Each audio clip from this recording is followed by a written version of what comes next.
छत्तीसगढ़ से गुजरने वाली 23 ट्रेनों को कुछ समय के लिए रद्द करने के रेलवे के फैसले पर अब सियासत शुरू हो गई है। रेलवे ने इसके लिए जहां मेंटेनेंस को वजह बताया है, तो मुख्यमंत्री भूपेश बघेल ने रेल मंत्री से भी इस बारे में फोन पर बात की है। इधर कांग्रेस आरोप लगा रही है कि केंद्र सरकार छत्तीसगढ़ के लोगों को परेशान करने के लिए ऐसा कर रही है, लेकिन ऐसा हम होने नहीं देंगे।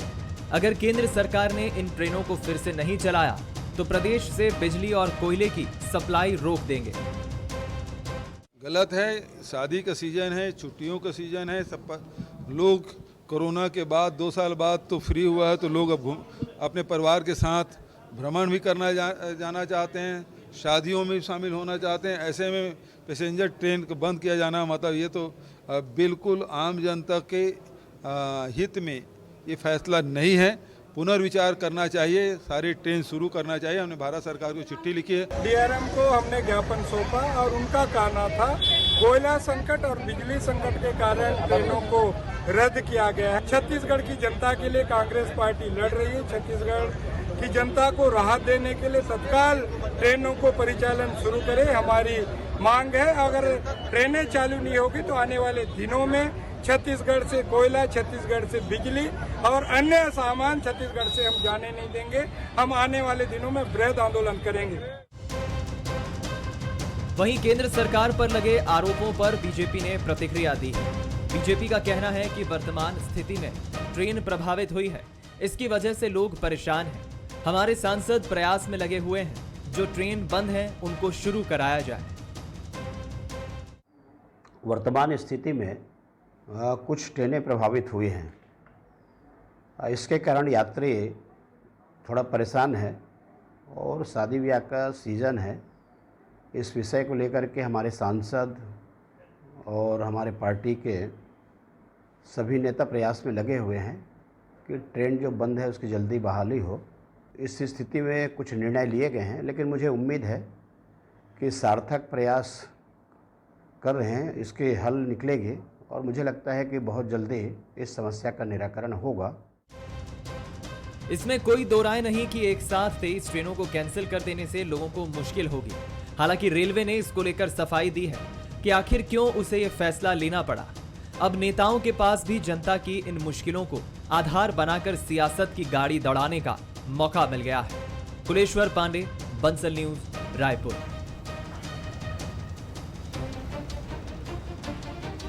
नमस्कार, आज के मुद्दे में आप सभी का स्वागत है। मैं हूं आदित्य नामदेव। छत्तीसगढ़ में सियासत की कोल एक्सप्रेस थमने का नाम नहीं ले रही है। एक तरफ सरकार का यह दावा है कि निश्चित तौर पर कोयले की कमी है, इसलिए लगातार ट्रेनों को रोका जा रहा है, ट्रेनों की आवाजाही बंद की जा रही है। और छोटी मोटी बात नहीं, 23 ट्रेनों को अगर रोक रहे हैं आप इसके पीछे, और डीआरएम ने भी आज साफ तौर पर यही कहा, माना भी कैमरे के सामने कि कहीं ना कहीं कोयले की बहुत बड़ी समस्या पूरे देश में सामने आ रही है। कल ही जो भारतीय जनता पार्टी के सांसद हैं सुनील सोनी, उन्होंने भी एडमिट किया था कि 7 से 8 राज्य पूरी तरह से अंधेरे में डूब जाएंगे, इसलिए मालगाड़ियों के जरिए सिर्फ और सिर्फ कोयले की ढुलाई हो रही। तो क्या वाकई में इतनी बड़ी विपरीत स्थिति देश को देखने को मिलेगी?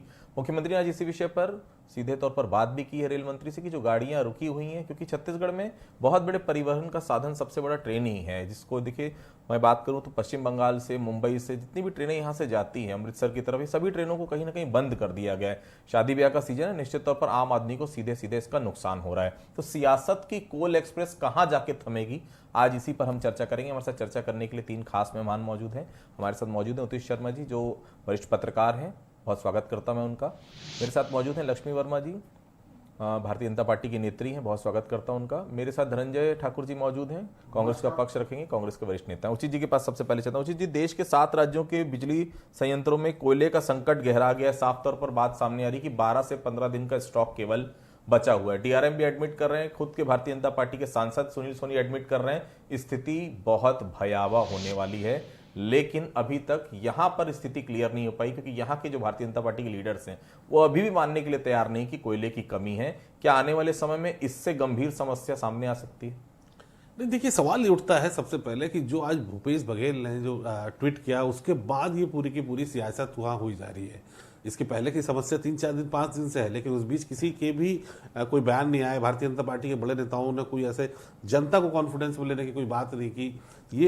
जो डेली पैसेंजर्स एसोसिएशन है उनको भी कॉन्फिडेंस में नहीं लिया गया, लोगों को कॉन्फिडेंस में लिया गया, सरकार को कॉन्फिडेंस में नहीं लिया गया। तो ये इतनी जो भयावह स्थिति आई है, तो डीआरएम हो चाहे रेलवे डिपार्टमेंट हो, जो सबसे ज्यादा कॉमर्शियल एक्टिविटी हिंदुस्तान में सबसे ज्यादा आवक ये बिलासपुर मंडल देता है, छत्तीसगढ़ से जाता है, तो इनको बिना कॉन्फिडेंस में लाकर इस तरीके के निर्णय कैसे ले सकते हैं। और सबसे बड़ा आश्चर्य ये होता है कि भारतीय जनता पार्टी के बड़े बड़े 9 सांसद ये क्यों बात नहीं करते, क्यों कॉन्फिडेंस में जनता को लेते, क्यों उनको आगाह नहीं करते। अगर ऐसी कोई समस्या थी तो आपको फ्रंट में आके आप बोलते क्यों नहीं। हमेशा से ये जनता के प्रतिनिधि है कि सिर्फ अपनी पार्टी के प्रतिनिधि है, ये जानना चाहते हैं लोग, लेकिन ऐसा होता नहीं है। देखिए, आप दो लोग हैं, डायलॉग हो, कम से कम एक दूसरे से संवाद हो, सरकार को कॉन्फिडेंस में लेकर ऐसे काम हो, ऐसे निर्णय हो, तो स्वागत योग भी रहते हैं। अगर इस तरीके की बात है, कोयले की शॉर्टेज वाला जो लॉजिक डीआरएम दे रहे हैं, ये अगर वाकई ऐसी बात है तो सरकार खुद सहयोग करे, आम आदमी खुद सहयोग करे। लेकिन इस तरीके के डायलॉग और संवादहीनता जो होती है, इस कारण ऐसी स्थिति पैदा हो रही है। बिना किसी को कॉन्फिडेंस पर लिए इस तरीके के जो रेलवे ने डिसीजन लिया है वो स्वागत योग तो नहीं है। लक्ष्मी जी, मेरे पास जो डाटा है वो बताता है कि भारत में उपलब्ध लगभग 32,649 करोड़ टन कोयला भंडार में से 5,990 करोड़ टन कोयला यानी लगभग 18.34% छत्तीसगढ़ में है और यहां सर्वाधिक कोयले का उत्पादन होता है। लेकिन स्थितियां जिस प्रकार से राजस्थान सरकार लगातार दबाव बना रही है, अभी आपको याद होगा बीच में महाराष्ट्र सरकार के मंत्री यहां पर आए थे, कोयले खनन की अनुमति को लेकर जो डिस्प्यूट है उसको सॉल्व करने के लिए। छत्तीसगढ़ कोयला तो दे रहा है, लेकिन कोयला भी यहाँ भी एक सीमित मात्रा में है। झारखंड की मैं बात करूं, उड़ीसा की बात करूं, छत्तीसगढ़ में, ये 3 ही महत्वपूर्ण राज्य हैं जहां से कोयला सर्वाधिक मात्रा में उत्पादक होता है। लेकिन सबसे बड़ी बात है, आपके सांसद मान रहे हैं कि कोयले की कमी है, दिक्कत आ रही है। आप लोग क्यों नहीं क्लियर करते? पार्टी की तरफ से आपके 9 सांसद हैं यहाँ पर, 11 में से 9, जनता ने आपको चुन के दिया 2019 में, 11 में से 9 सीटें आपके पास हैं। सच्चाई क्यों नहीं बता रहे कि स्थिति खराब है छत्तीसगढ़ की, नहीं पूरे देश की? लक्ष्मी जी, सबसे पहले तो मैं आदित्य जी आपको धन्यवाद देना चाहती हूँ कि आप जो अभी छत्तीसगढ़ बिलासपुर जोन के अंतर्गत जो 22 ट्रेनें जो है वो रद्द हुई है, और उसका कारण स्पष्ट रूप से जो है वो बताया गया है कि जो रेलवे ट्रैक है उसके मेंटेनेंस के लिए जो है वो इस तरह ट्रेन को रद्द किया गया है। तो कहीं ना कहीं जो कांग्रेस सरकार के द्वारा यहाँ जनता को जिस ढंग से गुमराह किया जा रहा है और बताया जा रहा है कि कोल के कारण जो है वो ट्रेनें जो है वो रद्द की गई है। बिलासपुर देखिए, बिलासपुर जो जोन है वो बहुत ही महत्वपूर्ण जोन है। निश्चित रूप से बहुत सारे जो उद्योग हैं, वो चाहे हम स्टील उद्योग की बात कर लें, चाहे हम एनटीपीसी की बात कर लें, चाहे एल्युमिनियम उद्योग की बात कर लें, चाहे जितने भी सीमेंट उद्योग की बात कर लें, बड़ा उद्योग सेक्टर छत्तीसगढ़ में है। और सारों के जो ट्रांसपोर्टिंग की व्यवस्था बहुत बड़े जो है वो रेल डिपार्टमेंट में है। तो आने वाले समय में जो रेलवे जो ट्रैक है उसका मेंटेनेंस भी होना चाहिए। और बहुत सी बातें हैं जिस ढंग से मैं निश्चित रूप से अभी जो ट्रेन रद्द किए गए हैं उसके संबंध में हमारे सांसद जी भी जो जितने सांसद हैं सभी लोग लगातार चर्चा कर रहे हैं कि सभी ट्रेनें जो है वो बंद ना की जाए। जिस ढंग से अभी जो बातें उठ रही हैं कि ट्रेनों को जो रद्द किया गया है जिससे आवागमन के लिए जो लोगों को परेशानी होगी, निश्चित रूप से मैं मानती हूं कि परेशानी होगी। और जिस ढंग से कोरोना काल में बहुत विषम परिस्थिति आई और अचानक जो है ट्रेन और भी सारे जो सुविधा जो पब्लिक की जो आवाजाही की सुविधाएं थी वो सारी रद्द हो गई थी। उसी तरह कोई विशेष परिस्थिति के कारण इस ढंग से निर्णय लेना पड़ा है। लेकिन हमारे मुख्यमंत्री जो भी इस प्रदेश के हैं वो एक तरफ तो कह रहे हैं कि दूसरी तरफ रेल मंत्री जी से चर्चा किए और उन्होंने उन्हें आश्वस्त किया कि जिस ढंग से हम पार्ट में करके हमारे जो ट्रांसपोर्टिंग के लिए हमने जो गुड्स के हमारे जो रेलवे ट्रैक चालू रहेंगे। और एक बात तो और मैं रखना चाहूंगी कि क्या होता है, हमारे जो यात्री जो ट्रेनें हैं उसको हम टाइम टू टाइम हम पास करते हैं, लेकिन अगर किसी कारणवश ऐसी व्यवस्थाएं नहीं हुई तो हमारे जो मालगाड़ी है उसको हम 2 दिन 3 दिन भी रोक सकते हैं। लक्ष्मी जी बीच में आपको इंटरप्ट कर रहा हूँ। सुनील सोनी कौन है? सुनील सोनी सांसद जी हैं। किसके सांसद हैं? नहीं, बीजेपी के सांसद हैं। तो जब सुनील सोनी सांसद हैं भारतीय जनता पार्टी के, वो कह रहे हैं कि कोयले की कमी है, नहीं कोयले की कमी हो सकती है, डूब जाएंगे, तो मानते क्यों नहीं आप लोग? क्या कोयले की कमी है ये मान रहे हैं कि, लेकिन कोयले के कारण जो ये ट्रेनें रद्द की गई है ये व्यवहारिक नहीं है, इसके पीछे और भी कारण है। और आज जिस ढंग से यहाँ पे देखिए आप, छत्तीसगढ़ की सरकार जो अपना काम है वो तो कर नहीं रही है। आज इतने सारे जो कर्मचारी हैं, चाहे बिजली विभाग देख लीजिए, सारे जो उनके अपने काम करने हैं वो सारे रोड पे हैं, वो धरना आंदोलन दे रहे हैं, उनका काम तो कर नहीं पा रही है। दूसरी तरफ जो काम मेंटेनेंस का करना है, मानेंगी नहीं, लेकिन उसके हकीकत लिए यही आज कि कोयले लगातार की वो कमी जिस जो ढंग है से मुद्दा वो उठा पूरे रहा है, देश मुझे में लगता देखने को है मिली। धनंजय जी, उनकी मैं आपसे सवाल करना चाहता हूं कि छत्तीसगढ़ की स्थिति देखिए, कोयले के मामले में सबसे बड़ा उत्पादक राज्य है, इसमें कहीं कोई दो मत नहीं है, लेकिन छत्तीसगढ़ के लिए भी स्थितियां खराब हो सकती, क्योंकि अलग अलग अगर मैं बात करूं तो अलग अलग राज्यों का अलॉटमेंट भी है कोयला खदानों का। लेकिन जो स्थितियां बन रही है, कांग्रेस पार्टी ने आज घेराव किया, डीआरएम के मुंह से निकल भी गया कि कहीं ना कहीं दिक्कत है कोयले की, इसको लेकर क्या आने वाले समय में और बड़ा आंदोलन खड़े करने की जरूरत आप महसूस करेंगे? क्योंकि छत्तीसगढ़ में हर जगह सड़क मार्ग वाइबल नहीं है। अगर आप देखें, यहां से अगर मुझे अंबिकापुर जाना है तो भले रात का सफर है, लेकिन मैं रात की ट्रेन से ही जाऊंगा। आपको अगर उस तरफ जाना है, कोरबा के आगे जाना है, रायगढ़ जाना है, तो भी आदमी ट्रेन का ही सफर लेता है। दिक्कत नहीं हो रही? शादी ब्याह का सीजन है, ना तो पश्चिम बंगाल के लिए गाड़ी आपके पास है, ना तो मुंबई के लिए गाड़ी आपके पास है। क्या छत्तीसगढ़ से ही दिक्कत थी केंद्रीय नेताओं को कि छत्तीसगढ़ की सभी तमाम 23 ट्रेनों को रद्द कर दिया गया?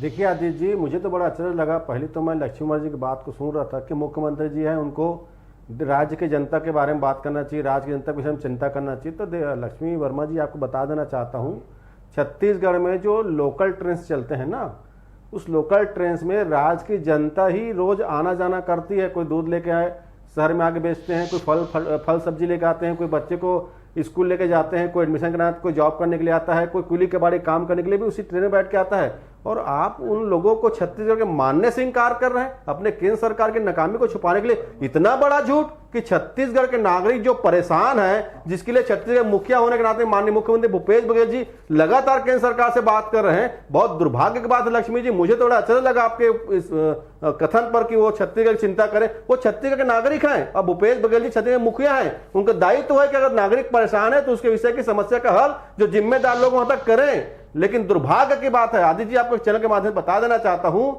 सुनील सोनी सहित भाजपा के जितने भी सांसद हैं, राज्यसभा के सदस्य हैं, वो सभी रेलवे बोर्ड के सदस्य हैं। और मैं इस बात का दावा करता हूं कि उनके जानकारी, उनके सहमति से इन ट्रेनों को रद्द किया गया है। आज जब कांग्रेस पार्टी और माननीय मुख्यमंत्री भूपेश बघेल जी ने जनता की आवाज उठाई, तब ये आके बात कर रहे ट्रेनों की। असल में ट्रेनों की चिंता नहीं कर रहे हैं, ये जनता की चिंता नहीं कर रहे हैं, ये केंद्र सरकार के नाकामी को छुपाने में लगे हुए हैं। बोले लक्ष्मी जी बताएं यहाँ पर कि ट्रेन जो हुआ उसमें भाजपा सांसदों को जानकारी नहीं था, तो रेलवे बोर्ड के सदस्य नहीं है, बता दें इस बात को, आप स्वीकार करें। और राजनीति करना अच्छी बात है, लेकिन जनता, जिस जनता का आप प्रतिनिधित्व करते हैं, आप विपक्ष में है, आप उनकी आवाज बननी है और उसी जनता को छत्तीसगढ़ मानने से इंकार करते। दूसरी बात है, कोल संकट निर्मित क्यों हुआ? कोल संकट सिर्फ इसलिए निर्मित हुआ कि केंद्र में बैठी सरकार के पास बेहतर कोल नीति नहीं है, उनके नीयत खराब है। एक और जहां कोयले का मांग आज से 3 महीना पहले भी संकट उत्पन्न हुआ था, उस दौरान भी अगर ध्यान दिया जाता तो आज नौबत नहीं आती है। तो केंद्र में बैठी सरकार की नीयत ही नहीं है राज्य की जनता को या देश की जनता को सुविधाएं प्रदान करना। ठीक है उचित जी, यूक्रेन वाला जब संकट आया था तभी ये लग रहा था कि कहीं ना कहीं आने वाले समय में कोयले की दिक्कत हो सकती है। छत्तीसगढ़ में तो खैर देखिए कोयला पर्याप्त मात्रा में, लेकिन उसका भी डिवीजन है, सेंट्रल को कितना जाना है, स्टेट को कितना मिलना है, अलग अलग चीजें हैं। क्या हमारी तैयारी कुछ अधूरी रह गई? लेकिन बात यह है बाकी स्टेट्स के देख लीजिए आप, छत्तीसगढ़ के बगल में मध्य प्रदेश है, 8 ट्रेनें रद्द होती हैं, लेकिन छत्तीसगढ़ मध्य प्रदेश के बारे में अगर बात करूं 30% 35% होगा अगर मैं बाकी बात करूं मध्य प्रदेश की तुलना में, लेकिन 23 ट्रेनें यहां पर रद्द हो जाती है। क्या यहां से कुछ अलग तरीके की राजनीति इस पूरे मामले विषय पे लग रही कि केवल कोल संकट आपको नजर आ रहा है? नहीं, इसमें तो मैं बचाव करूंगा केंद्र सरकार का। एक बात स्पष्ट है कि हिंदुस्तान का लगभग 17 से 18% कोयला जो है वो छत्तीसगढ़ में होता है। इतना ही, उससे थोड़ा सा कम आप झारखंड से मान लीजिए, उससे थोड़ा सा कम आप उड़ीसा से मान लीजिए। तो ये जो बेल्ट है, आप बिलासपुर से लेके जो रायगढ़ झारसुगुड़ा वाला जो बेल्ट है रांची तक, जो इस बेल्ट में पूरा कोयला और ट्रांसपोर्टेशन होता है। ये बात सत्य है कि कोयला संकट हो सकता है, हम नहीं जानते अभी, हम लोग बहुत आम है इसको समझने में, लेकिन हो सकता है जो तर्क दे रहे हो। लेकिन सवाल ये उठता है कि कैसे उसकी वैकल्पिक व्यवस्था क्यों नहीं की गई? क्या इन लोग के लिए गुड्स प्रायोरिटी केवल है, क्या पैसेंजर प्रायोरिटी क्यों नहीं है? छत्तीसगढ़ की जनता से संवाद क्यों नहीं किया गया, सरकार से संवाद क्यों नहीं किया गया? और आखिर हमारे सांसद किसके लिए काम कर रहे हैं? एक सांसद 20-20 लाख लोगों को रिप्रेजेंटेट करता है, तो रिप्रेजेंटेशन कहाँ है? वो दिखता नहीं है। रिप्रेजेंटेशन दिखना चाहिए, आप मुखर हो, कम से कम आप किसके लिए काम कर रहे हो वो जाहिर होना चाहिए। आप केवल यहाँ केवल सरकार की या केंद्र सरकार के प्रवक्ता बन के आप बात करें या केवल उनका पक्ष रख के बात करें, वो भी दो बातें अलग की। एक सुनील सोनी जी कुछ कह रहे हैं, भारतीय जनता पार्टी कुछ कह रही है, लेकिन जो कुछ भी हो ये ठीक नहीं है। ये वैकल्पिक व्यवस्था के साथ, संवाद के साथ ये चीज़ें आगे की जा सकती थी, साइमल्टेनियसली दोनों चीज़ को चलाया जा सकता था। आज ये आलम है कि छोटे स्टेशनों में आने के लिए 400-400 रुपए की टिकट करना पड़ रहा है। ये जो तकलीफें हैं आम आदमी की, गरीब लोगों की है, जो बैठ के पैसेंजरों में सफ़र करते हैं, जिनको 40 किलोमीटर का सफ़र के लिए भी 300 रुपये भाड़ा देना पड़ रहा है सुपरफास्ट एक्सप्रेस में। ये तमाम तकलीफें हो रही हैं और ये 4-5 दिन से हो रही है। लेकिन मैं देख रहा था कि किसी भी तरीके के बड़े नेताओं के कोई प्रकार के बयान नहीं आए। ये बड़ी तकलीफदायक है आम जनता के लिए, जो मुखर होकर बोलना चाहिए लोगों को। लक्ष्मी जी, मुझे बहुत अच्छे से याद है, रमन सिंह, बृजमोहन अग्रवाल साइकिल में उतर जाते थे, आपकी सरोज पांडे सिलेंडर लेकर रोड में उतर जाती थी कि महंगाई बढ़ रही है। पेट्रोल डीजल की रेट किसी से छुपे नहीं है। अब अगर ट्रेनें भी बंद कर दी जाएगी तो आप देख लीजिए, एक राहगीर को एक दूसरे जगह पहुंचने में 500-500, 600 रुपए, 400-500 रुपए वो कहां से खर्च करेगा। चौतरफा महंगाई की उस पर मार है। और आने वाले समय में जो बेटर हो सकता है, क्या जनता को बताना नहीं चाहिए क्या स्थिति है। महंगाई लगातार बढ़ रही है और अगर ये ट्रेन आपने बंद कर दी तो इस चौतरफा महंगाई की मार में आम आदमी आखिर जाएगा कहाँ। हमारे पार्टी के वरिष्ठ लोग और सांसद भी लगातार चर्चा कर रहे हैं कि जो व्यवस्थाएं हैं वो कम से कम, बहुत ज्यादा नहीं तो कुछ ट्रेन जो पब्लिक की आवश्यकता है वो चलाया जाए। और मुझे लगता है कि केंद्र सरकार इस पे विचार भी कर रही है और वो बहुत जल्दी जो है ट्रेन पूरी तरह से बंद नहीं होगी। कुछ कुछ ट्रेन तो अल्टरनेट चालू भी है। और अभी मैं कहना चाहूंगी, हमारे कांग्रेस के भाई साहब कह रहे थे कि क्या बोलते हैं, जो छत्तीसगढ़ के मुख्यमंत्री है वो जनता की जो आवाज है उसको रख रहा है। मैं निश्चित रूप से उससे सहमत हूं। मैं भी चाहती हूं कि मैं छत्तीसगढ़ के जो जनता होने के नाते एक नेता के साथ में कि जनता को जो सुविधा है वो मिले।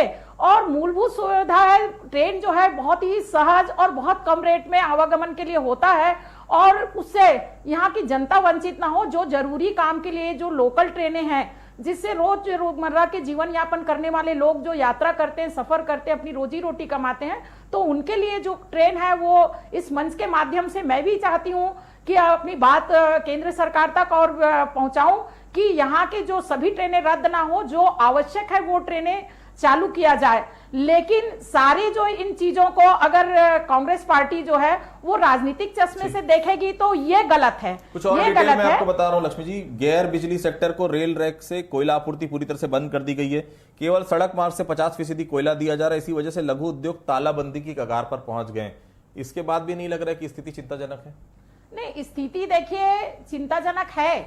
आज पूरे कोरोना काल में और जिस ढंग से आज यूक्रेन के साथ में रशिया का युद्ध हो रहा है, पूरे आज वर्ल्ड में सारे जगह बिजनेस क्राइसिस है और सारी चीजें जो चल रही वो किसी से छुपी नहीं है।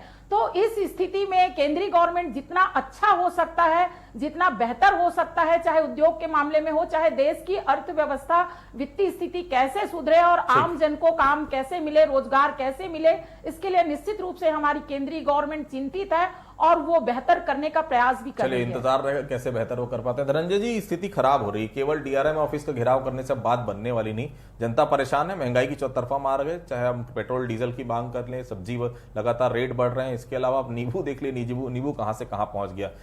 रसोई गैस की कीमतें लगातार बढ़ रही। तो आखिर आम जनता जाएगी? ट्रेन भी आप बंद कर देंगे तो कोई अल्टरनेट व्यवस्था भी नहीं है।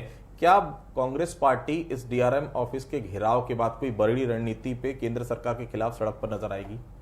देखिए, लगातार कांग्रेस पार्टी देश में, चाहे पेट्रोल डीजल के महंगाई की बात कर लूँ या रसोई गैस, जो कांग्रेस शासन काल में 410 में मिलता था, 1050 रुपये मिल रहा है, उसको लेकर जो सामानों में जो टैक्स लगाया जा रहा है, मैं तो कहूँगा जीएसटी नहीं, ये मोदी टैक्स है, जिस पर जूता चप्पल पर टैक्स बढ़ाया जा रहा है, कापी पुस्तक पर टैक्स बढ़ाया जा रहा है। दवाइयाँ, जो जरूरत की दवाइयाँ हैं, उस दवाइयों में 55% रेट बढ़ चुके हैं। दूध के दाम बढ़ चुके हैं। स्थिति ये है कि लोग अपने घर के खर्चे, जो घर का खर्चा होता है उसमें कटौती करने का काम किया। 2 साल के भीतर में 44% से ज्यादा वृद्धि लोगों के घर खर्चे में हुई। आवक खत्म हो चुका है। देश में आज 15 करोड़ लोगों का जो आवक है वो आधे से कम हो चुका है। 80% लोगों के पास काम नहीं है। और सबसे बड़ी दुर्भाग्य की बात, आज एक आंकड़ा देखेंगे आप, जो 45 करोड़ युवा जो रोजगार की तलाश करते करते इतने हताश और परेशान हो गए कि रोजगार तलाश करना बंद कर दिए हैं। तो जो स्थिति देश के जर्जर करने का नरेंद्र मोदी सरकार ने किया है, आज छत्तीसगढ़ में हालात देख लीजिए, ट्रेन बंद हो चुकी है, हमारे जो लोग हैं वो रोज काम धाम में आने के लिए उनको तकलीफ होने का समस्या उत्पन्न हो गई है। और रेलवे 16 करोड़ रुपए आज जो ट्रेन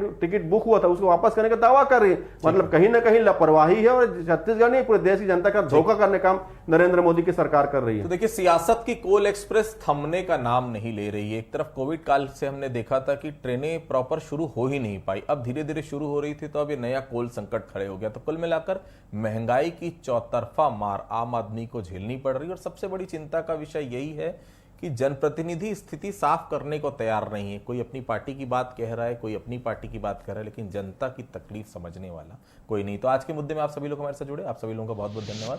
आज के मुद्दे में फिलहाल इतना ही, कल किसी अन्य मुद्दे पर फिर से मुलाकात होगी, तब तक के लिए बहुत बहुत धन्यवाद।